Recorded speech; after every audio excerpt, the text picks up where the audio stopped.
Hey guys, tonight we are diving headfirst into a medieval nightmare, one where your stomach is screaming louder than any demon, and the only thing on the menu is, well, let's just say it's not shepherd's pie. Imagine this, you snap awake. Disoriented. Pitch black. Your insides are twisting themselves into knots, a hunger so profound it feels like a physical wound. Every nerve is screaming for sustenance, a primal urge overriding any sense of reason. The air is thick, heavy with the smell of damp earth and something else, something acrid and unsettling, like rotting meat laced with ozone. And then you hear it. A rustling in the undergrowth. Not the gentle scampering of a field mouse, but something heavier, deliberate. Something watching. You try to move, but your limbs feel like lead. Each breath is a struggle, your throat dry and scratchy. Every shadow seems to writhe, every snapping twig echoes like a thunderclap in the oppressive silence. Chances are, you probably won't survive this. Sorry. You're not alone, and whatever's out there is definitely not delivering room service. This isn't your friendly neighborhood bear looking for a honeypot. This is something else. Something that views you as less a person and more a walking, talking, well, you get the idea. So, before you get comfortable, take a moment to like the video and subscribe, but only if you genuinely enjoy what I do here. And hey, drop your location and local time in the comments. It's always cool to see where you guys are tuning in from. Now, dim the lights, maybe turn on a fan for that soft background hum, and let's ease into tonight's journey together. The hunger intensifies, a gnawing emptiness that threatens to consume you from the inside out. You manage to push yourself up, your muscles protesting with every twitch. The darkness is absolute, but your other senses are on high alert. The rustling comes again, closer this time. A low growl rumbles through the undergrowth, sending a shiver down your spine. You stumble forward, blindly navigating through the trees, each step a gamble. You're in a forest, clearly, but not one you recognize. The trees are gnarled and twisted, their branches reaching out like skeletal fingers. The air hangs heavy with an unnatural stillness, broken only by the unsettling sounds that stalk you from the shadows. During the medieval period, forests were often viewed with a mixture of awe and fear. They were sources of vital resources like wood and game, but also places of danger, inhabited by bandits, wild animals, and, in the minds of many, supernatural entities. People rarely ventured far from established paths, and the deeper parts of the woods were considered uncharted territory. Historians still argue whether the popular depiction of Robin Hood as a noble outlaw accurately reflects the reality of medieval forest life, but there's no question that the woods provided refuge for those who lived outside the law. And now, it seems, you've stumbled into a part of the forest where something far more sinister dwells. One quirky medieval belief was that wearing certain amulets made from animal teeth could ward off evil spirits in the forest. Considering your present predicament, you're seriously regretting not investing in a good wolf tooth necklace before falling asleep. The growl comes again, closer still. You can almost feel the hot breath on the back of your neck. You know, deep down, that you can't outrun whatever's hunting you. But you have to try. You trudge onward, your bare feet slapping against the muddy ground. Twigs snap underfoot, each sound an agonizing signal to your pursuer. The trees thin slightly, and you see a faint glimmer of light in the distance. Hope, a dangerous emotion in your current situation, flickers in your chest. You push yourself harder, ignoring the burning in your muscles and the relentless pangs of hunger. The light grows stronger, revealing the outline of buildings. A village. Salvation, perhaps? Or just another layer of this twisted nightmare? As you approach, the village comes into sharper focus. It's deserted. Houses stand empty, their doors hanging open like gaping mouths. A thick layer of dust covers everything, suggesting it's been abandoned for quite some time. The silence is unnerving, broken only by the wind whistling through the empty window frames. You cautiously enter the village, your senses on high alert. The houses are small and simple, built from rough-hewn timber and thatched roofs. Inside, you find signs of a hasty departure, overturned furniture, scattered belongings, and half-eaten meals left to rot on the tables. It's as if the inhabitants simply vanished, leaving everything behind.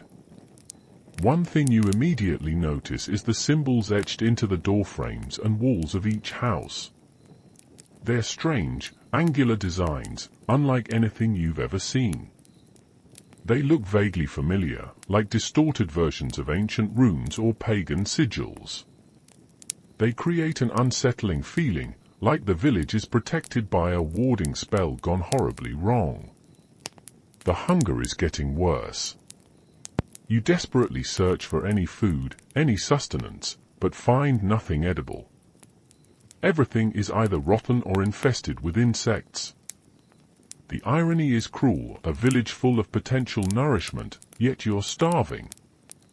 Medieval villages like this one were the backbone of rural life. Most people were subsistence farmers, working the land to provide for themselves and their families. The village was a close-knit community, where everyone knew each other and relied on each other for support. This village, however, feels like a tomb. One quirky aspect of medieval village life was the role of the alewife, a woman who brewed and sold ale from her home. Her establishment would be easily spotted by a broom or bush hanging over the door. You wouldn't mind a pint right now. Or, really, anything. You enter the village church, hoping to find some solace, or perhaps even a hidden cache of food. The church is small and austere, with a simple wooden altar and a few rows of pews.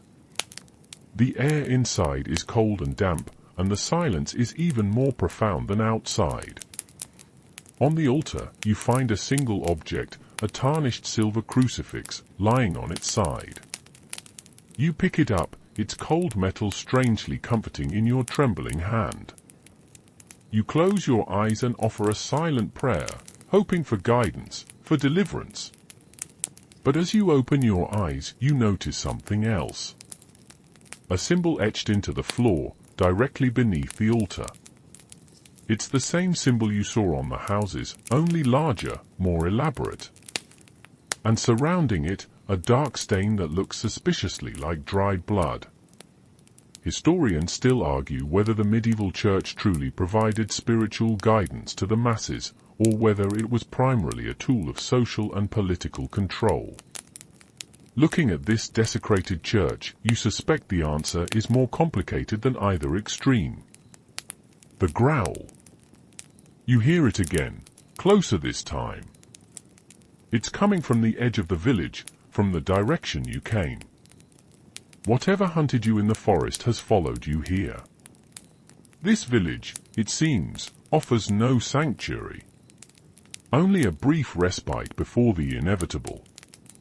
You clutch the crucifix tighter, your heart pounding in your chest. The growl is joined by another sound, a soft whisper carried on the wind.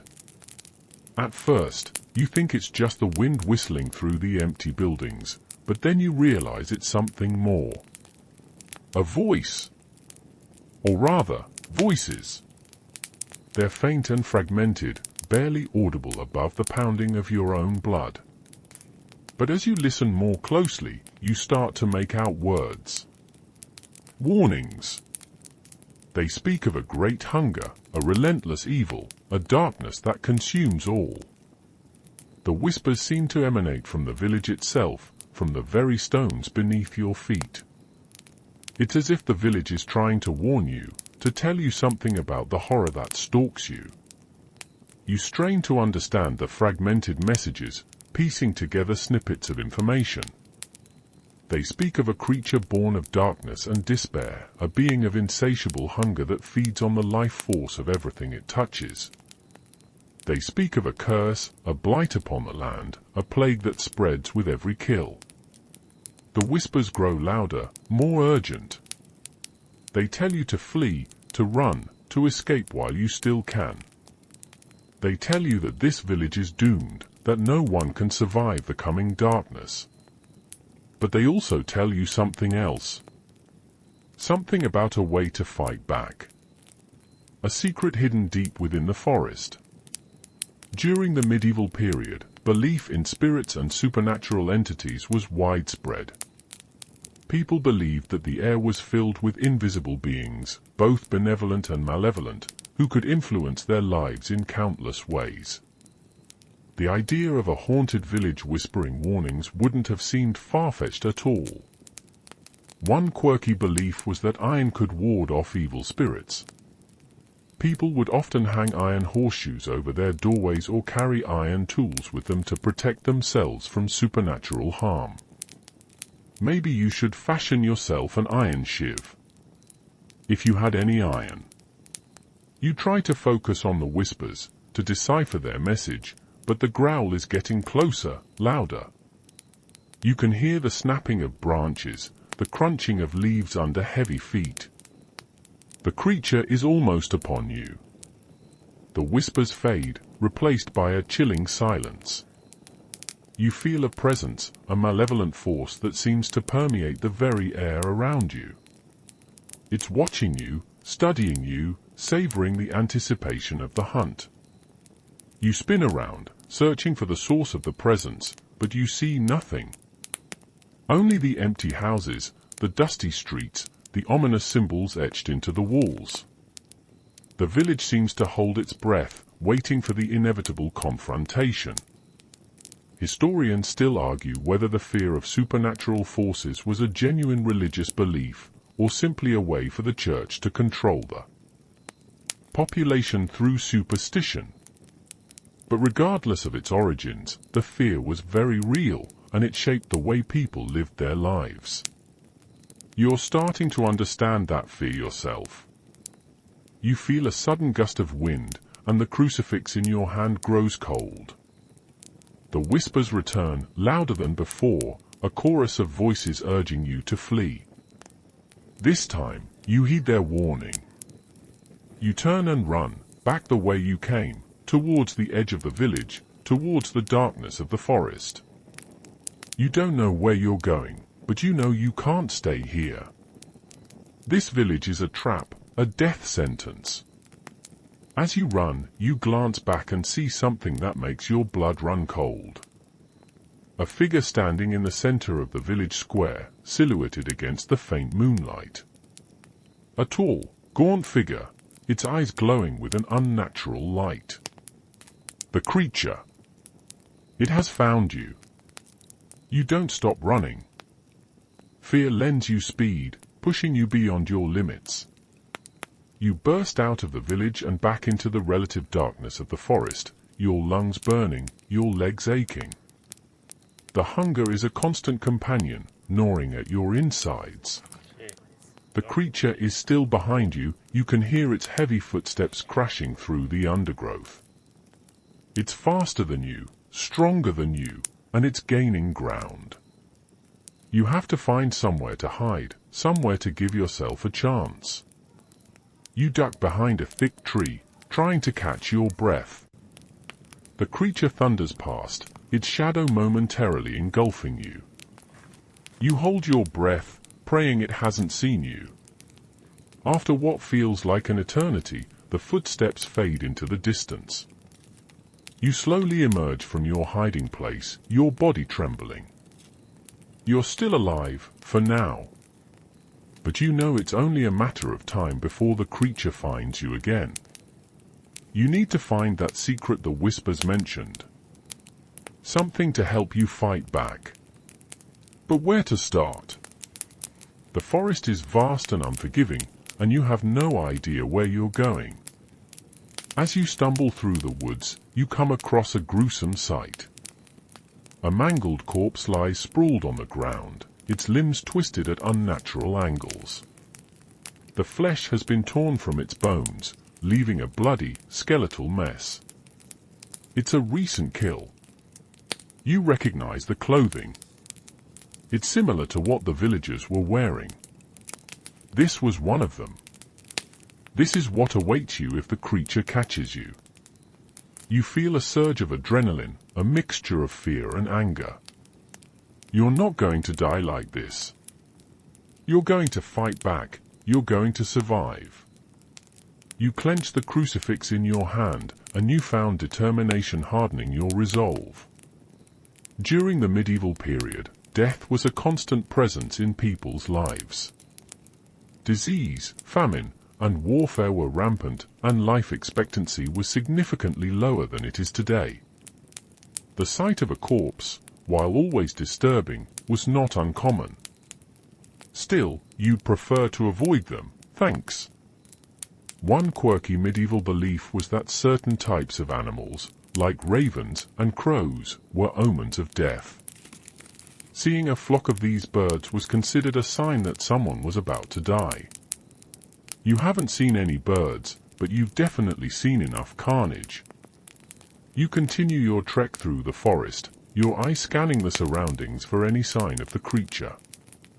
You're also searching for any clue, any hint of where to find this secret. The whispers mention something hidden. Suddenly, you hear a rustling in the bushes ahead. You freeze, your heart pounding in your chest. The rustling grows louder, and then, the creature emerges. It's even more grotesque than you imagined. Tall and emaciated, its skin stretched taut over its bones. Its eyes glow with an unnatural hunger, and its mouth is filled with rows of razor-sharp teeth. It moves with a jerky, unnatural gait, like a puppet controlled by a broken string. But it's the smell that hits you the hardest. A nauseating stench of rotting flesh and decay that fills your nostrils and makes you gag. The creature lurches towards you, its eyes fixed on you with an insatiable hunger. Its hunger seems to radiate outward, pressing against you like a suffocating blanket. It craves ****. Historians still argue about the origins of many medieval monster legends. Some say they were metaphors for social anxieties, others that they arose from misunderstood natural phenomena. Whatever the reason, this thing is very real and very hungry. You raise the crucifix in front of you, hoping it will offer some protection. The creature snarls, recoiling slightly. The crucifix seems to have some effect, but not much. It's not enough to stop it. The creature lunges at you, its claws outstretched, its teeth bared. This is it. Your end. Unless instinct takes over. You duck under the creature's outstretched claws and scramble away, the crucifix flying from your grasp. You scramble to your feet and sprint deeper into the woods, dodging trees and leaping over fallen logs. The creature roars in frustration and gives chase. This time, you don't just run blindly. You try to think strategically, to use the terrain to your advantage. You weave through the trees, using them as cover, trying to put as much distance as possible between you and the creature. You recall the whispers, the fragmented warnings about the creature's weakness. They mention something about sunlight, about its aversion to open spaces. You try to head towards the thinner parts of the forest, hoping to expose it to the light. As you run, you remember a story your grandmother used to tell you about the forest.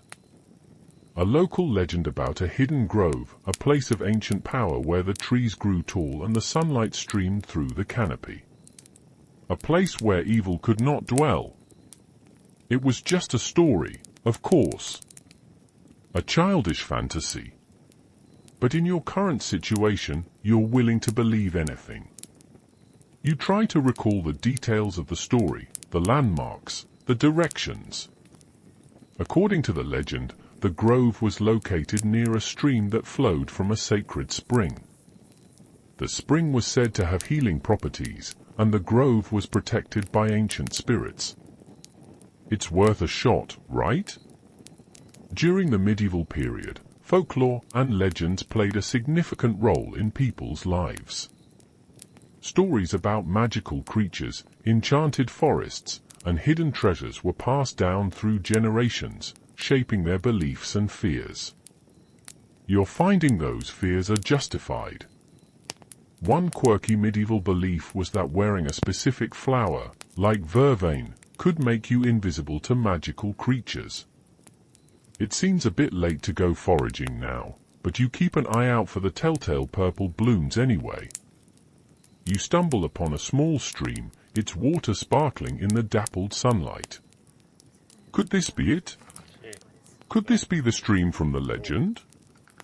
You follow the stream upstream, hoping it will lead you to the sacred spring and the hidden grove. The creature is still behind you, you can hear its heavy breathing and the snapping of branches. It's relentless, never giving up. You know you can't outrun it forever. As you continue to follow the stream, you start to notice something strange. The trees around you are getting taller, their branches reaching up towards the sky like the arches of a cathedral. The air feels different here, cleaner, lighter. A sense of peace settles over you, a stark contrast to the terror you've been feeling. You round a bend in the stream, and you see it. The grove.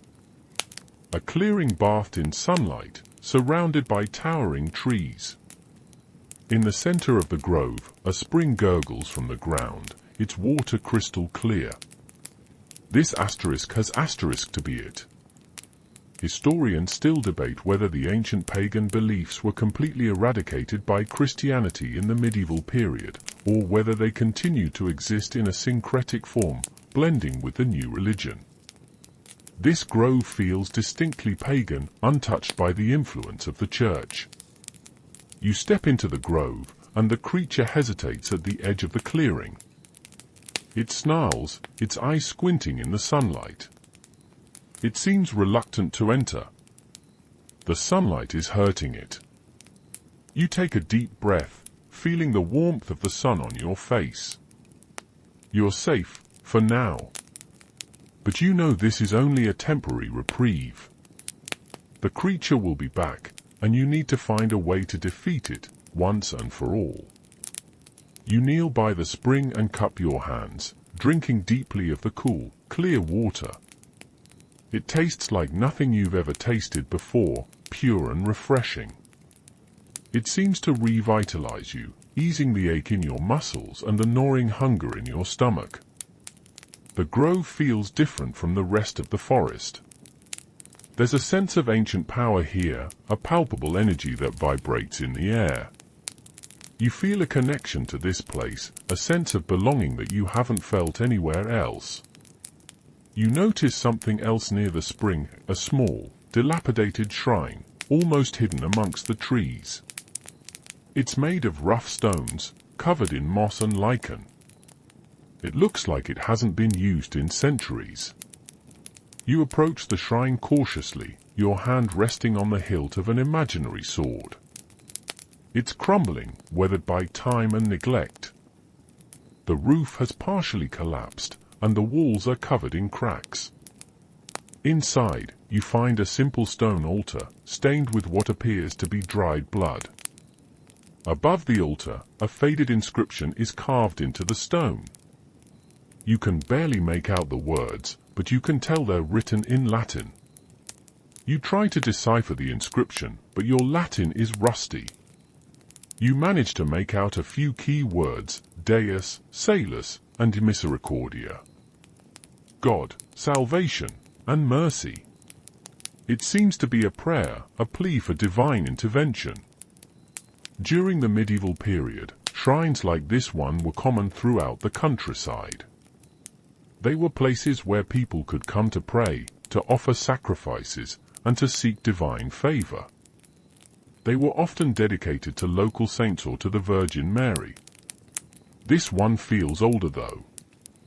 One quirky medieval practice was the use of touch pieces, small coins or medals that were believed to have healing powers. People would often touch these pieces to their bodies or to the bodies of the sick, hoping to be cured of their ailments. You wish you had a touch piece right about now. You decide to offer a prayer at the shrine, hoping for some guidance, some help in your fight against the creature. You kneel before the altar, close your eyes, and speak from the heart. You pray for strength, for courage, for the wisdom to defeat the creature. You pray for the safety of the villagers, wherever they may be. You pray for an end to the darkness that has fallen upon this land. As you pray, you feel a strange sensation, a tingling in your fingertips, a warmth spreading through your body. You open your eyes and see a faint glow emanating from the inscription above the altar. The letters seem to shimmer, to come alive. The glow intensifies, and the inscription begins to change. New words appear, written in a language you don't recognize. They seem to be a warning, a prophecy. Historians still argue about the extent to which people in the medieval period believed in the power of prayer and divine intervention. Some argue that it was a genuine religious belief, while others believe it was simply a way to cope with the harsh realities of life. Either way, you are hoping someone is listening right now. The new inscription fades, and the glow disappears. The shrine returns to its former state, crumbling and neglected. But something has changed. You feel different, stronger, more confident. You have a sense of purpose, a sense of destiny. You stand up, ready to face whatever challenges lie ahead. You know that the creature will be back, but you're no longer afraid. You have the power of the grove, the wisdom of the shrine, and the determination to survive. You step out of the shrine, ready to confront the darkness. As you leave the shrine, you scan the perimeter of the grove, searching for any sign of the creature. The sunlight still seems to deter it, but you know it won't stay away forever. The hunger that drives it is too strong. You need to use this time wisely, to prepare yourself for the inevitable confrontation. You decide to search the grove for anything that might be useful, any weapon or tool that could give you an advantage. You find a few stones that are sharp enough to be used as makeshift blades. You also find a sturdy branch that can serve as a club. It's not much, but it's better than nothing. You practice your swings with the branch, getting a feel for its weight and balance. You imagine the creature in front of you, and you rehearse your attack, visualizing how you will strike it down. As you train, you hear a rustling in the bushes nearby. You freeze, your heart pounding in your chest. The creature is back. It has found you again. You grip the branch tightly, ready to defend yourself. The creature emerges from the trees, its eyes glowing with hunger. It snarls, its lips curling back to reveal its sharp teeth. But this time, you don't run. You stand your ground, facing the creature with unwavering resolve. You're no longer afraid. You're ready to fight. The creature lunges at you, its claws outstretched. You sidestep its attack and swing the branch, striking it across the face. The creature roars in pain and stumbles backward. You press your attack, striking the creature again and again, driving it back towards the edge of the grove. The sunlight burns its skin, causing it to hiss and writhe. During the medieval period, various weapons were used in combat, ranging from swords and axes to spears and maces. A simple club might not seem like much, but in the hands of a skilled warrior, it could be a deadly weapon. You are hoping you're a skilled warrior. One quirky medieval belief was that carrying a specific gemstone, like a ruby, could bring you good luck in battle. Unfortunately, the only gems you have right now are the glistening beads of sweat on your forehead. The creature is weakening, but it's not defeated. It continues to fight, its hunger driving it forward. You know you have to finish it, or it will eventually overpower you. You see an opportunity and swing the branch with all your might, striking the creature in the head. The creature collapses to the ground, its body convulsing. You stand over the creature, panting, your muscles aching. You raise the branch, ready to deliver the final blow. But as you look at the creature, you hesitate. You see something in its eyes, a flicker of pain. You remember the whispers, the fragmented warnings about the creature's origins. They mention something about a curse, about a transformation. Could this creature be more than just a mindless monster? Historians still debate the ethics of violence in the medieval period, particularly in the context of warfare and religious persecution. Was it ever justifiable to kill another human being? This creature may not be human, but it still gives you pause. You decide to spare the creature, for now. You lower the branch and step back, giving it space to recover. The creature slowly rises to its feet, its eyes still fixed on you. It doesn't attack. Instead, it turns and limps away, disappearing back into the trees. You watch it go, wondering if you've made the right decision. As you stand there, catching your breath, you notice something near the creature had been lying. A scrap of cloth, torn from its ragged clothing. You pick it up and examine it closely. It's stained with blood, but you can still see the pattern. It's a familiar pattern. You saw it in the village. You recognize the symbol etched into the cloth. It's one of the symbols you saw on the houses in the deserted village. This creature, it was once one of the villagers. The revelation that the creature was once a villager sends a chill down your spine. It changes everything. This isn't just a mindless monster, it's a victim. A victim of some terrible curse, some dark magic. You feel a pang of guilt for attacking it, for trying to kill it. You realize that you need to understand what happened to the villagers, to find a way to break the curse and save them. You return to the shrine, hoping to find more answers. You examine the faded inscription, trying to decipher its meaning. You realize that the inscription isn't just a prayer, it's a historical record. A chronicle of the events that led to the village's downfall.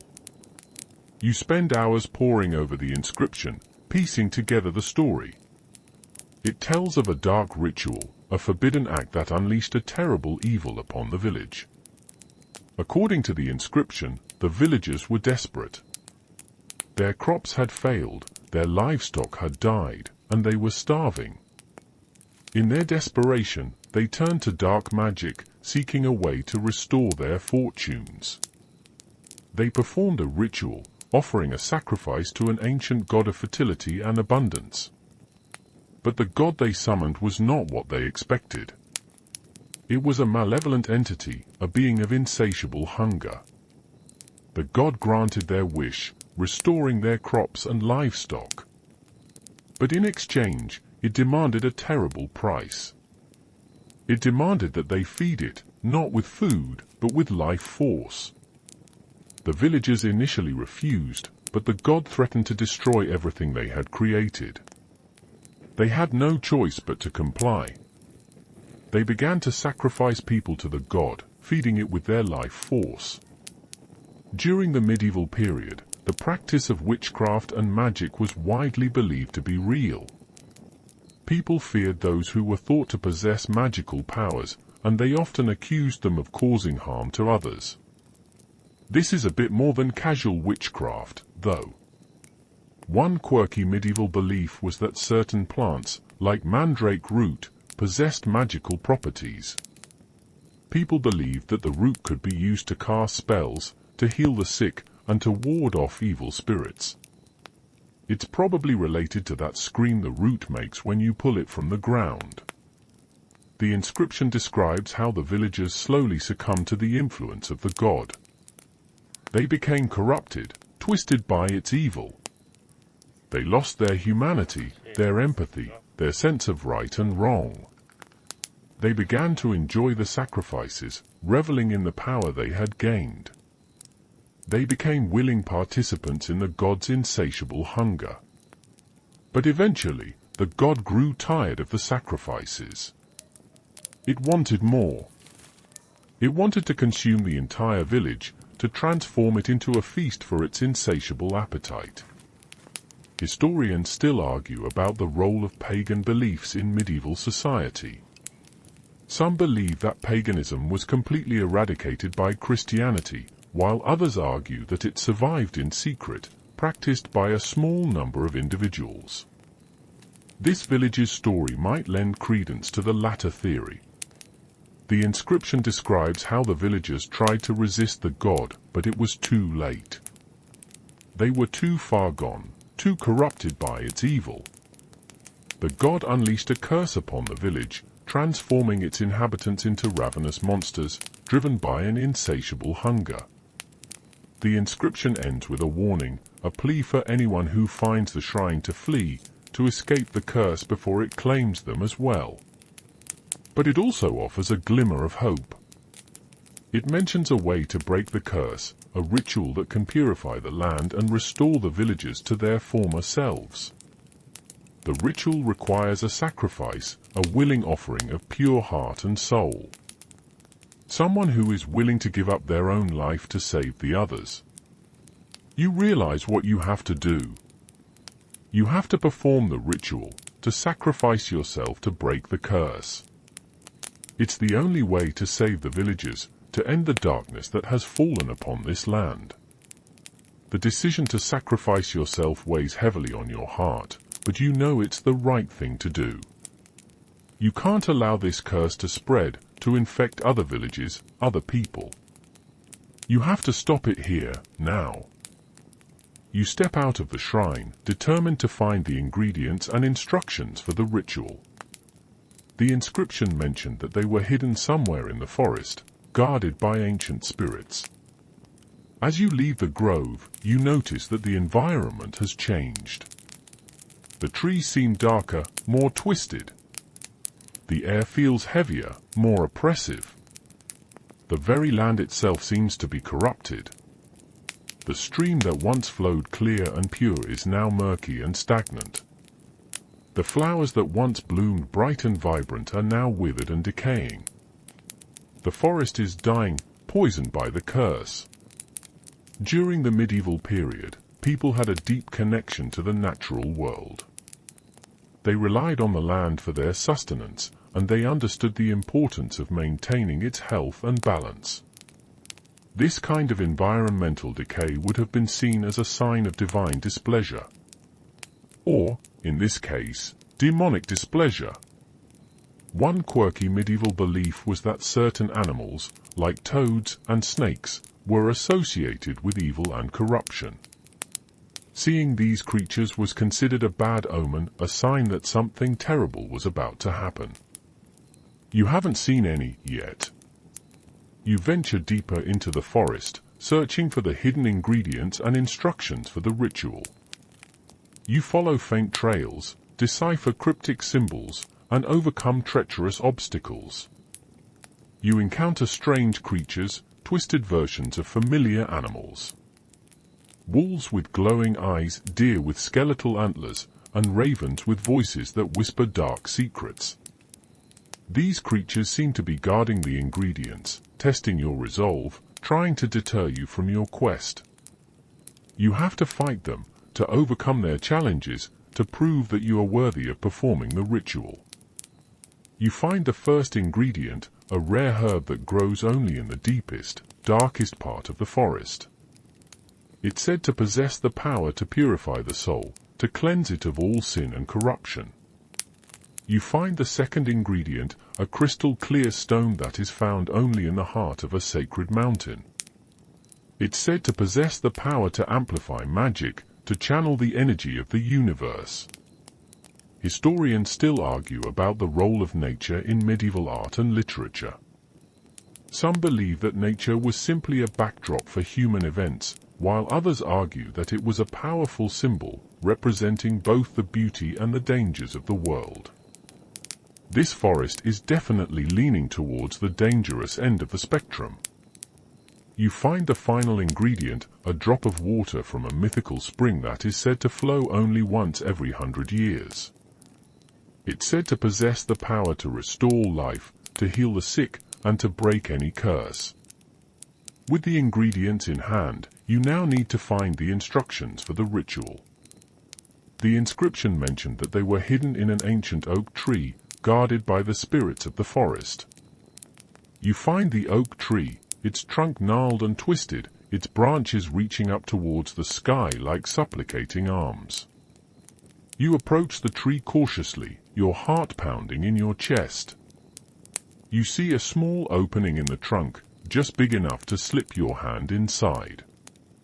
You reach in, your fingers brushing against something smooth and cold. You pull out a scroll, its parchment brittle and yellowed. You carefully unroll it and read the instructions for the ritual. They are written in a language you don't recognize, but somehow you understand them. You know what you have to do. With the ingredients and instructions in hand, you return to the grove, ready to perform the ritual. The atmosphere there has grown even darker since you left. The sunlight struggles to penetrate the oppressive canopy, and the air is thick with a sense of foreboding. As you prepare the ritual, you can't shake the feeling that you're being watched. You glance around, but you see nothing but the twisted trees and the corrupted landscape. But you know something is out there, lurking in the shadows, waiting for you to fail. You lay out the ingredients on the altar, following the instructions on the scroll. You mix the herbs, the stone, and the water, creating a potent potion. You chant the ancient words, your voice echoing through the silent grove. As you chant, you feel a surge of energy coursing through your veins. The ground beneath your feet begins to tremble, and the air crackles with electricity. The grove seems to come alive, responding to your magic. But as the power grows, you also feel a dark presence, a malevolent force that is trying to stop you. It whispers in your ear, tempting you with promises of power and immortality. It tries to convince you that you're wasting your life, that you should embrace the darkness instead of fighting it. You resist the temptation, clinging to your resolve. You know that you have to complete the ritual, no matter the cost. You close your eyes and focus on your goal, channeling all your energy into the chant. During the medieval period, rituals and ceremonies were an important part of daily life. They were used to mark important events, to celebrate religious holidays, and to seek favor from the gods. This ritual, however, is far more dangerous than any ordinary medieval ceremony. One quirky medieval belief was that certain days of the week were more auspicious than others. For example, Friday was considered an unlucky day, while Sunday was considered a day of rest and worship. It's probably best you didn't start your quest on a Friday. As you reach the climax of the ritual, you feel a searing pain in your chest. You open your eyes and see a dark figure standing before you, its eyes glowing with malice. It's the creature, but it's different now. It seems to have regained some of its former intelligence, some of its former humanity. It speaks to you, its voice a raspy whisper. It reveals that it knows who you are, where you come from.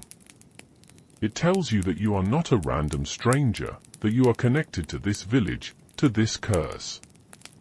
It reveals that you are a descendant of the family that performed the original ritual, the family that unleashed the dark god upon the village. You are a member of a cursed lineage, destined to suffer the same fate as the villagers. Historians still argue about the role of fate and destiny in medieval society. Some believe that people saw themselves as puppets of fate, unable to change their destiny. Others argue that people believed in free will, that they had the power to choose their own path. You're wondering if you ever had a choice.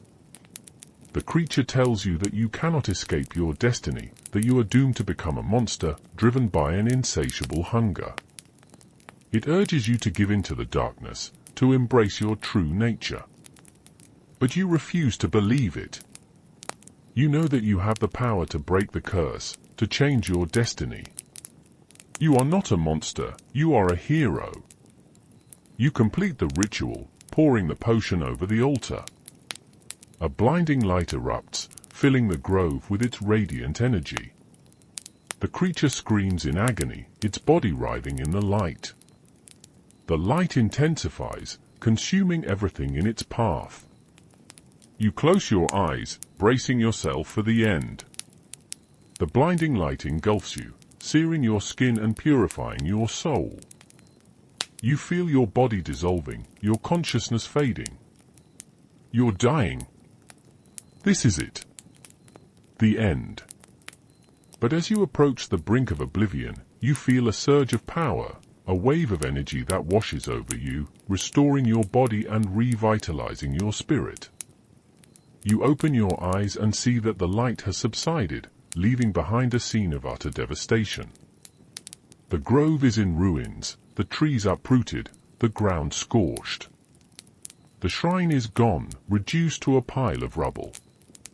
But amidst the destruction, you see something else.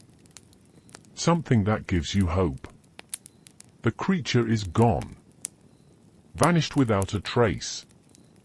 The curse has been broken. The villagers are free. Or are they? You're still alive, but you're not unscathed. You feel weak, exhausted, drained of all energy. You stumble to your feet, your body aching, your mind reeling. You need to find shelter, to rest and recover. You need to gather your strength for whatever challenges lie ahead. You start scavenging for resources, searching for anything that might be useful. You find a few pieces of wood that can be used to build a makeshift shelter. You find some berries that can be eaten for sustenance. You find a flint stone and some dry tinder that can be used to start a fire. During the medieval period, survival skills were essential for everyday life. People knew how to build shelters, how to find food, and how to protect themselves from the elements. You're discovering those skills are still pretty important. One quirky medieval practice was the use of leeches for medical purposes. People believed that leeches could cure a variety of ailments by sucking out the bad blood. You're really hoping you don't need to resort to that star. You construct a small lean-to, providing some protection from the elements. You gather firewood and start a fire, its warmth bringing comfort to your weary body. As the fire crackles and pops, you start to think about what happened, about the curse, about the villagers, about the creature. You realize that you still don't know the whole story. There are still many unanswered questions. You decide to return to the deserted village, to search for clues, to try to understand what really happened there. You know it's dangerous, but you have to know the truth. You fashion a crude weapon, sharpening a piece of wood into a makeshift spear. You also gather some stones that can be used as projectiles. You're no Rambo, but you're resourceful. As you prepare to leave, you notice something in the ashes of the fire. A small, metallic object, glinting in the light. You pick it up and examine it closely. It's a silver locket, intricately carved with a beautiful design. You open the locket and see two small portraits inside. A man and a woman, dressed in medieval clothing. They look familiar. Historians still argue about the role of personal possessions in medieval society. Were they simply functional objects, or did they have a deeper symbolic meaning? This locket definitely feels like it has a story to tell. You recognize the faces. They are the same faces you saw in the shrine, etched into the stone above the altar. They were the original villagers, the ones who performed the dark ritual. You close the locket, a sense of dread washing over you. You realize that the story is far from over. The darkness is still out there, lurking in the shadows, waiting for its chance to strike. You take a deep breath and steel your resolve. You're ready to face whatever challenges lie ahead. You're not going to let the darkness win. You're going to find the truth, and you're going to protect the innocent. You set off towards the deserted village, your spear in hand, your heart filled with determination. As you approach the deserted village, you feel a sense of unease. The atmosphere is heavy, oppressive. The air is thick with the stench of decay. It's far worse than before. The village looks even more dilapidated than you remember. The houses are crumbling, the streets are overgrown with weeds, and the silence is deafening. It feels like a ghost town, haunted by the memories of its former inhabitants. You cautiously enter the village, your senses on high alert. You scan the surroundings, searching for any sign of danger. You hear a rustling in the bushes, and you quickly raise your spear, ready to defend yourself. But it's just a stray cat, its fur matted and dirty, its eyes wild and fearful. It scurries away, disappearing into the shadows. You lower your spear, relieved, but still cautious. You begin to search the village, systematically examining each house, each building. You're looking for any clues, any information about the curse, about the villagers, about the creature. You find nothing of value. Most of the houses have been ransacked, their contents scattered and destroyed. The only things you find are remnants of the villagers' former lives, broken furniture, torn clothing, and faded photographs. During the medieval period, villages like this were often self-sufficient communities, relying on their own resources for survival. This village, however, seems to have lost its ability to sustain itself, succumbing to the darkness that consumed it. It's like a parasite killed the host. One quirky medieval practice was the use of gargoyles on buildings to ward off evil spirits. These grotesque figures were believed to protect the inhabitants from harm. This village could have used a few more gargoyles. Or maybe more effective ones. As you continue your search, you come across the village church. It's even more dilapidated than you remember, its roof partially collapsed, its windows shattered. You cautiously enter the church, your heart pounding in your chest. The air inside is cold and damp, and the silence is broken only by the sound of your own breathing. You see something on the altar. A figure draped in a tattered cloth. You approach cautiously, your spear raised, ready to strike.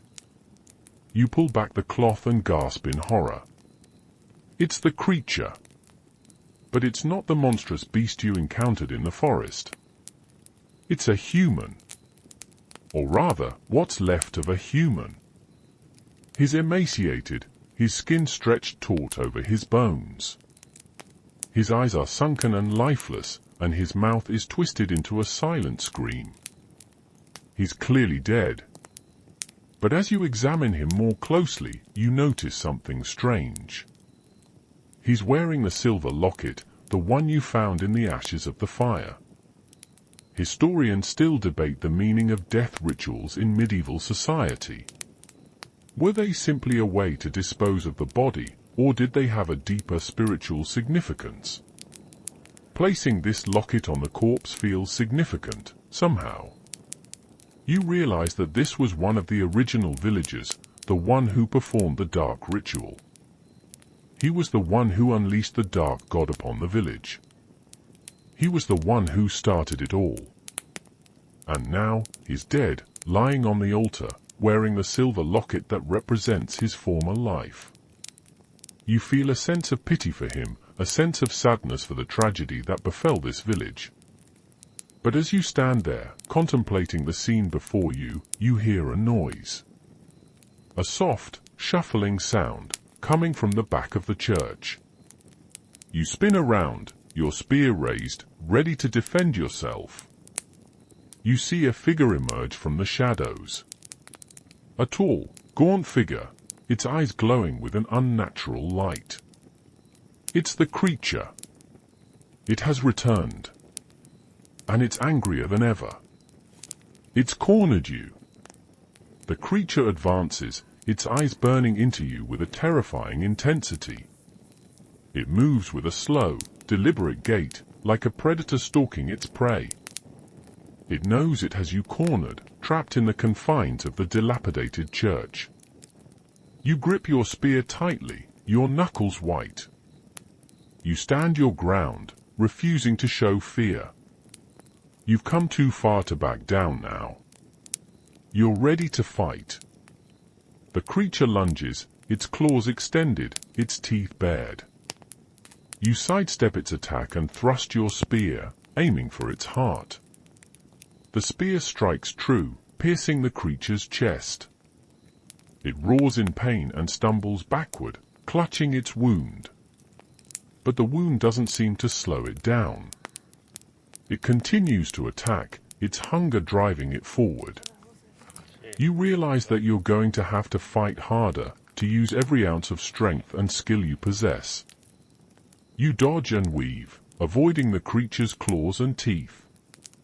You thrust your spear again and again, inflicting wounds on its body. But the creature keeps coming, its rage intensifying with each blow. During the medieval period, combat was often a brutal and bloody affair. Soldiers and knights were trained to fight with a variety of weapons, and they were expected to show courage and skill in battle. You're hoping your instincts are enough. One quirky medieval practice was the use of charms and amulets to protect oneself in battle. These objects were believed to possess magical powers that could ward off harm. Maybe that wolf-tooth necklace would have been helpful after all. As the battle rages on, you begin to feel yourself tiring. Your muscles ache, your lungs burn, and your body is covered in sweat. You know that you can't keep this up forever. You need to find a way to end the fight quickly, to defeat the creature before it overpowers you. You look around, searching for anything that might give you an advantage. Your eyes fall on the altar, where the body of the original villager lies. An idea forms in your mind, a desperate plan that might just work. You lure the creature towards the altar, dodging its attacks, leading it closer and closer. The creature follows, its hunger blinding it to your plan. As you reach the altar, you grab the silver locket from the dead villager's chest. You hold it up in front of the creature, its silver surface gleaming in the dim light. The creature stops, its eyes fixed on the locket. It seems to recognize it, to remember something from its former life. You speak to the creature, your voice trembling but firm.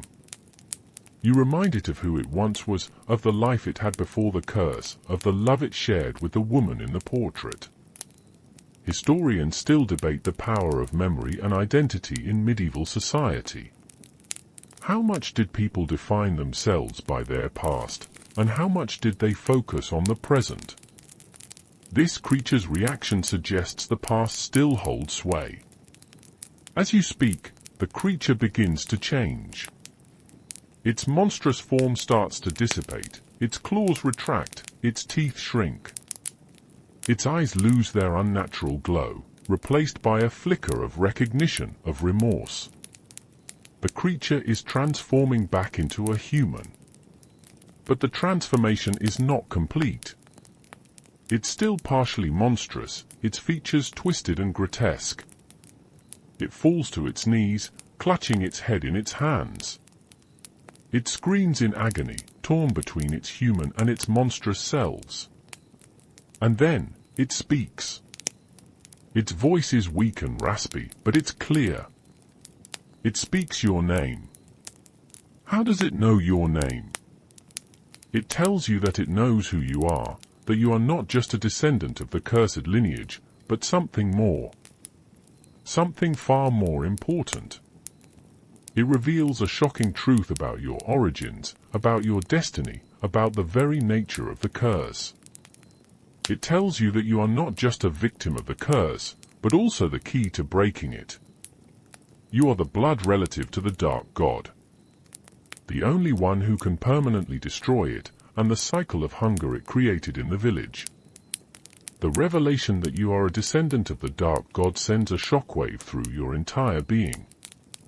Everything you thought you knew about yourself, about your past, is suddenly called into question. You're not just some random stranger, caught in the crosshairs of an ancient curse. You're intrinsically linked to it. You struggle to process this information, your mind reeling from the implications.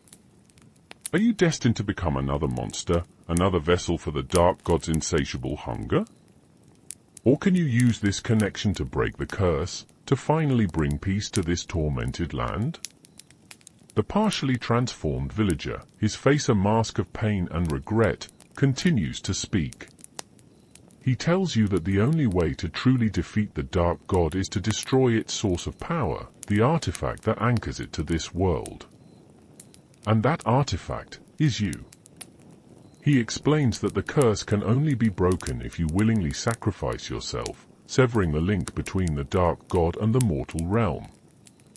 It's a terrifying prospect, a final, irreversible act of self-destruction. But it's the only way to save the remaining villagers, to prevent the curse from spreading further.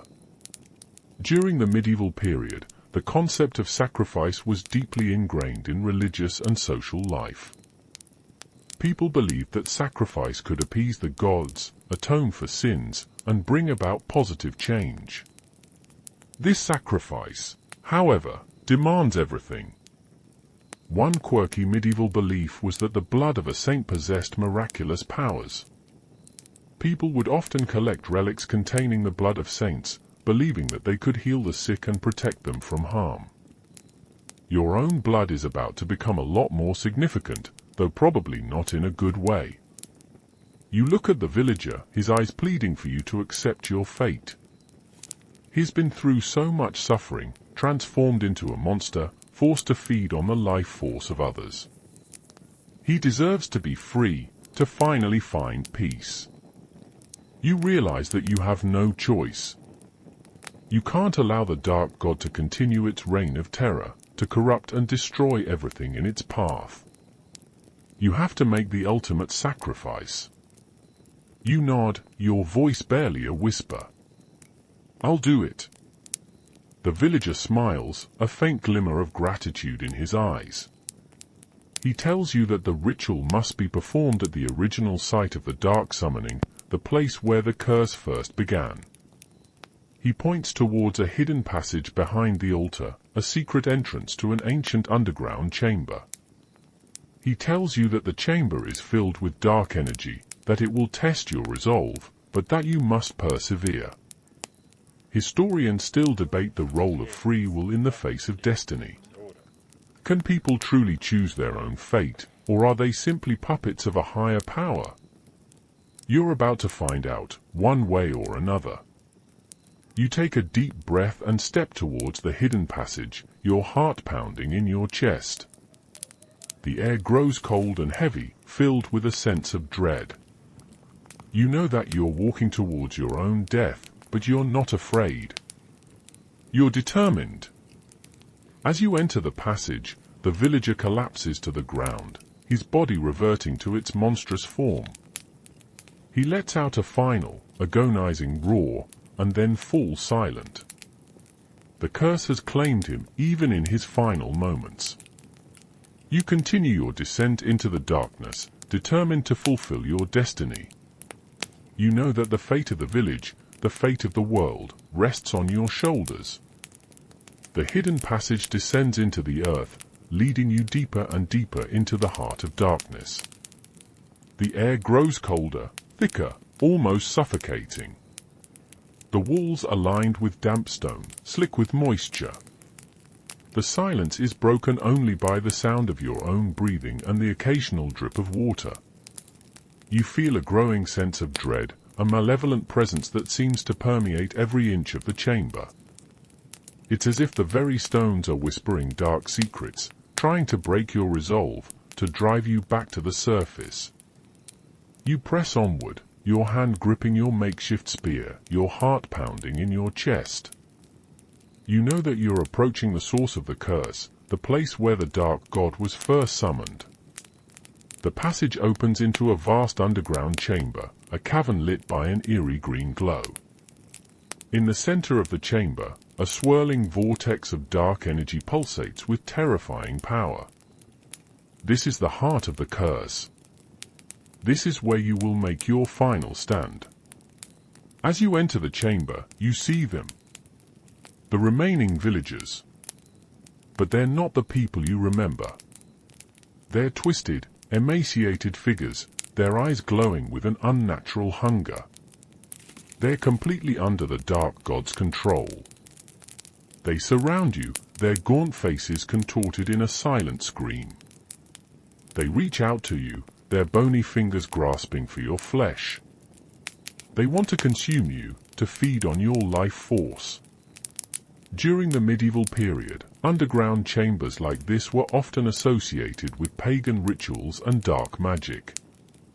People believed that these places were portals to the underworld, gateways to the realm of demons. You're about to find out if they were right. One quirky medieval belief was that carrying a rosary could protect you from evil spirits. You desperately wish you had one now, surrounded by these corrupted villagers. You raise your spear, ready to defend yourself. But you hesitate. These are not monsters, they are victims. They're trapped in a cycle of hunger and despair, controlled by a malevolent force beyond their comprehension. You can't bring yourself to harm them. You know that the only way to save them is to destroy the source of the curse, to sacrifice yourself for their freedom. You close your eyes, focusing on your inner strength, channeling all your energy into a single, unwavering thought. You are a descendant of the dark god, but you are also its antithesis. You are the light that will banish the darkness. Historians still debate the power of belief in the face of adversity. Can faith truly overcome any obstacle, or is it simply a coping mechanism in a world of suffering? You're about to put that theory to the ultimate test. You open your eyes and walk towards the vortex of dark energy, ignoring the outstretched hands of the villagers. You can feel its pull, its desire to consume you, to absorb your very essence. As you reach the vortex, you raise your spear above your head. You channel all your remaining energy into the weapon, transforming it into a conduit for your own life force. You plunge the spear into the heart of the vortex, severing the link between the dark god and the mortal realm. A blinding light erupts, engulfing the chamber in its radiant glow. The villagers scream, their bodies convulsing as the curse is lifted. They collapse to the ground, their faces finally at peace. The vortex of dark energy implodes, vanishing without a trace. And then, everything goes silent. The light fades, and you feel your body dissolving, your consciousness fading. You're dying. But you're not afraid. You've done what you set out to do. You've broken the curse. You've saved the villagers. As your consciousness fades, you see a vision. A vision of the village, restored to its former glory. The houses are rebuilt, the streets are clean, and the people are smiling. They're free. You smile, a sense of peace washing over you. You close your eyes and embrace the darkness.